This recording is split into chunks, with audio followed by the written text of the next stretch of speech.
This, my friends, is a very dangerous package.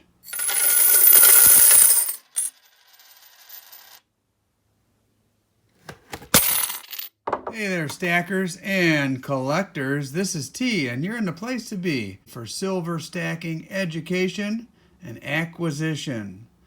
Hey, this is my very first package to open up in front of all of you. And thank you for joining me in this video. Let me show you what just came in the mail. So I'll see how well I can do this while you're watching. And I'm trying to look through my camera and, oh, here we go, here we go. Boy, this guy wrapped this up tight. Let's see here if I could do this just by looking at my phone screen without cutting myself. This came all the way from Texas, which is pretty far considering where I live. Now let's see, so far so good. Oh boy, look at this, look at this. What kind of, you've got, oh yeah. You've got a Morgan dollar here. You've got a Morgan dollar here. Oh, this one's a little nicer. 1884.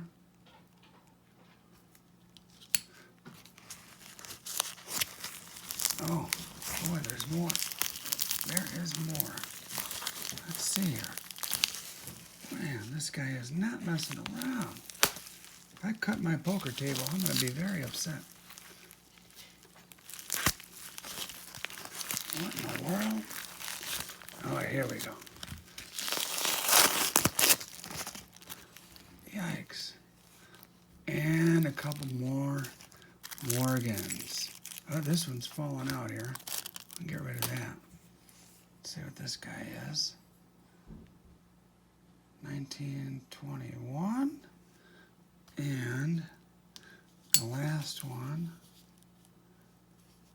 1921. So, let's talk about Morgan dollars. So, these are my new acquisitions. And let's see, you've got a 21, a 21, and another 21. So, these right here, they'll simply go into my stack as more weight. So today's episode, I'm going to talk a little bit about what I know about Morgan dollars, which I don't want to give anybody the wrong impression. I am not a Morgan dollar expert, but I do appreciate them very much for their history. To me, it is fascinating to think of where these Morgan dollars may have been and how they may have spent their lives on God's green earth. For example, this 1884, who knows? Maybe this one was plunked on a bar somewhere in the Old West and used to buy a shot of whiskey and a chaser and who knows what in some Western saloon. And let's take a look at this beat up 1921 here.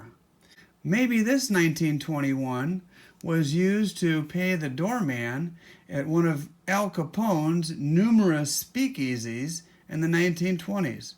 The thought of that just fascinates me. And I think that's one of the things that makes the Morgan dollar such an intriguing coin. And so I'll tell you what, this guy right here is going to go into my Morgan dollar, love it, tube there. And these guys might as well, these other 1921s. This 1884, I'll talk about this one in just a moment. But I want to share with you what I know about Morgan dollars. And I don't claim to be an expert in any way, shape, or form. But I want to share because I know that a lot of you out there watching right now may be new collectors. And you're just beginning your silver journey and beginning your education on stacking. So a lot of us stackers like to stack Morgan dollars. They are, of course, constitutional, 90% silver. And how much silver content does that really translate into? That translates into 0.77 troy ounces of silver for each one of these babies going into my stack. There is an entire world of collectors of these beautiful coins. And just the sheer beauty is amazing. I just really enjoy Lady Liberty there, perfectly positioned on the obverse, taking up just the right amount of space to make the obverse just very interesting and well spaced out. And look at the reverse. Now, isn't that gorgeous?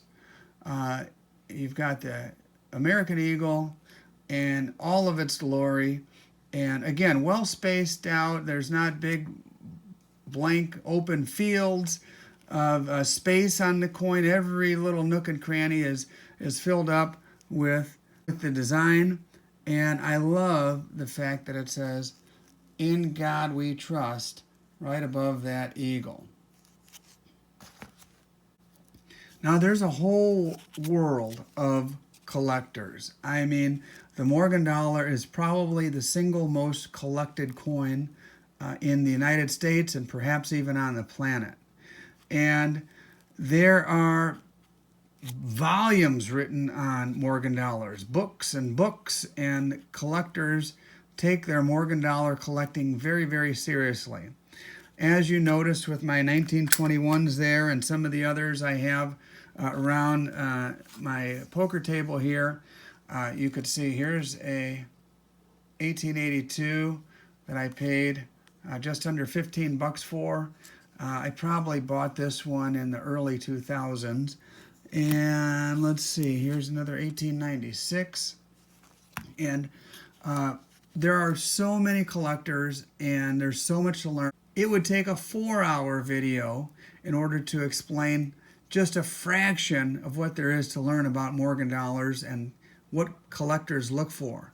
I can tell you this, you can find Morgans just about everywhere, coin shows, LCSs, eBay, and you can find them for very low dollar. As a matter of fact, all of these coins I bought on a Facebook auction, the 4 I started with, and I paid with shipping $95 for those 4 Morgans. So I think, if I remember correctly, that comes out to $23.75 a coin. And $23.75 I thought was a pretty decent deal to be able to add to the stack. And this one, the other 321s, that's just weight for my stack. This one's a little more interesting. Maybe some of the Morgan dollar collectors out there can have something to say about it in some comments. Whoever graded this MS60, who knows? I don't know. Maybe it is a 60, maybe it's not. Maybe I should just toss it right in with my other Morgans in the roll. I don't think it's anything particularly special, but it sure is pretty to look at, isn't it? And I'm happy to have this in my collection and my stack. Now, when it comes to Morgans, they are highly scrutinized, but let me just give you one tip, and if this is the only thing you learn off of this video, that's fine. When someone is scrutinizing a Morgan dollar, one of the things that they really pay attention to is these breast feathers here. And they judge based on those feathers there just what the grade might be based on the wear. That's, of course, you've probably guessed it. That's one of the first areas on the reverse to wear out from use. So these things were in use for well over 100 years, obviously. So many of them have the details left. Others are just purely slicks, like some of these. Let's see what I have in here. There's one. Let me see if I could Some of them are, this one might have been in somebody's book somewhere.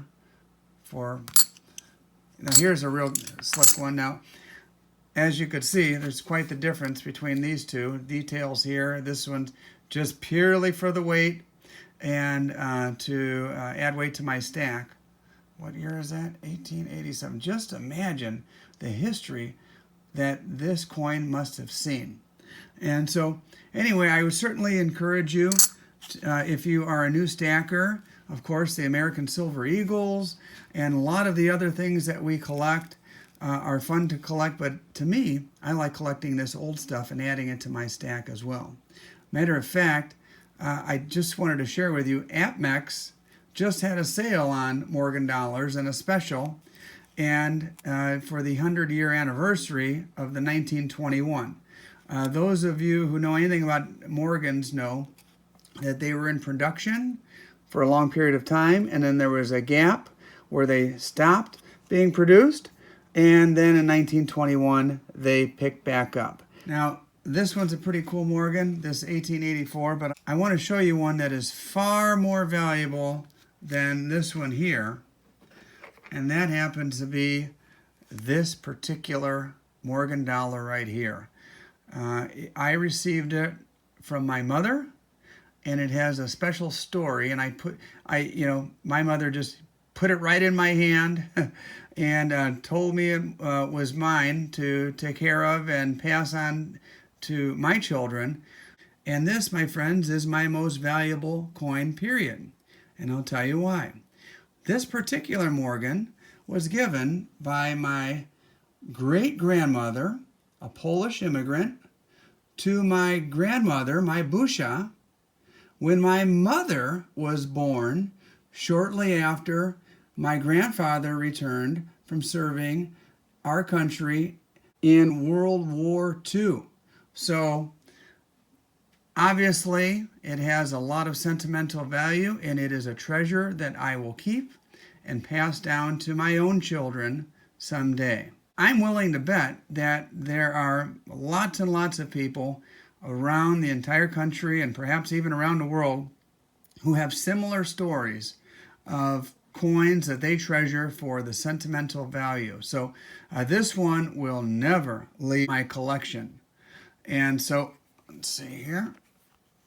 There's the reverse. I have some other info on the bottom here. Here's the reverse. Now, why do I consider these Morgans so dangerous? Well, as those of you who have seen any of my previous videos know, I happen to consider myself a stack collector. Well, look, there's a peace dollar got mixed in there.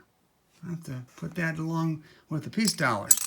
I stack, and that's my primary focus, but I do have a certain gene that causes me to want to collect. And so I'm a stack collector. I stack mostly, but collecting is important to me too. And once I started collecting or stacking American Silver Eagles, I noticed I had this date and that date and the other date, and I realized, well, I've got a good number of these dates. Let me just go and find an eagle of every single year. And then I did the same thing with the Mexican Libertad. And I collected this one and I collected that one, and before you know it, I had 25% of all the years, 1982 through 2019. And then I decided I want to collect more and more and more and try to accomplish the goal of collecting one of each year. Now, for Morgan dollars, that same plan would be extremely dangerous.